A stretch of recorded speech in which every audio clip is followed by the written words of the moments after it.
अध्यक्ष महोदय, केन बेतवा जो प्रोजेक्ट है वो एक महत्वपूर्ण राष्ट्रीय प्रोजेक्ट है।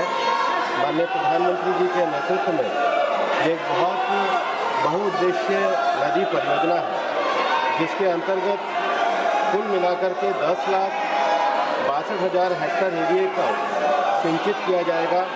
194 MCM drinking water supply, 62 lakh की आबादी को ये पानी की सप्लाई और 103 मेगावाट हाइड्रो पावर के उत्पादन के साथ ही साथ 27 मेगावाट सोलर के उत्पादन और मध्य प्रदेश और उत्तर प्रदेश में 10 जिलों को और उत्तर प्रदेश के 4 जिलों को इससे लाभान्वित किया गया है।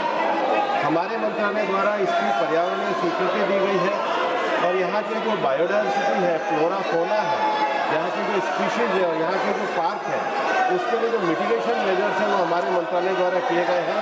शेष सभी जो कार्य हैं वो राज्य सरकार और वो जो पानी का वितरण है ये उनके मंत्रालय के संबंध में है, इसलिए इसकी जानकारी उनको वहाँ से मिलती है। माननीय सदस्यगण, ये प्रश्नकाल है। मैं पुनः आग्रह कर रहा हूँ, जनता ने आपको नारेबाजी करने के लिए नहीं भेजा है, सदन चलाने के लिए भेजा है। मेरा आग्रह है कि आप सदन चलाने में सहयोग करें। मैं आपके हर मुद्दों पर चर्चा करने को तैयार हूं। सदन नहीं चलाना चाहते, सदन में चर्चा नहीं करना चाहते, अनुराग शर्मा सेकंड सप्लीमेंट्री।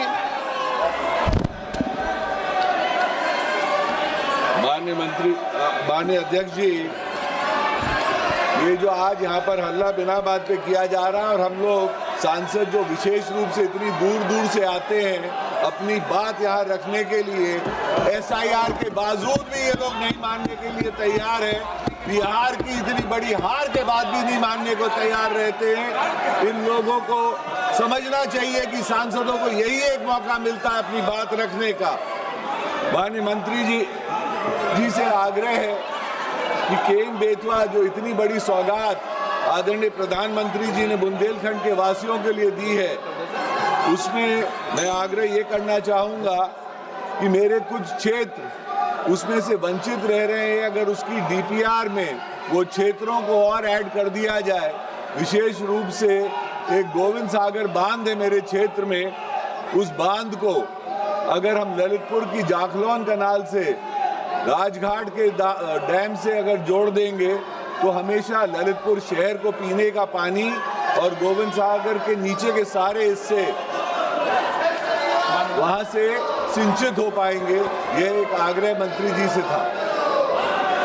माननीय अध्यक्ष महोदय, मैंने पूर्व में भी कहा है कि पर्यावरण मंत्रालय के द्वारा जो EIA रिपोर्ट तैयार की जाती है, उस EIA रिपोर्ट का जो स्कोप है वो local biodiversity, forest cover, impacts on biodiversity, local जो अराउंड एरिया उसके अंतर्गत, उसके साथ ही साथ जो वाइल्ड लाइफ कॉरिडोर है उसके संबंध में मिटिगेशन मेजर्स के लिए EIA रिपोर्ट तैयार की जाती है। जहाँ तक DPR और पानी के वितरण का विषय है, माननीय संसद महोदय को मेरा आग्रह है कि वे स्थानीय राज्य सरकार को अपने कार्यालय द्वारा संपर्क करें, क्योंकि वो उनके अंतर्गत आते हैं।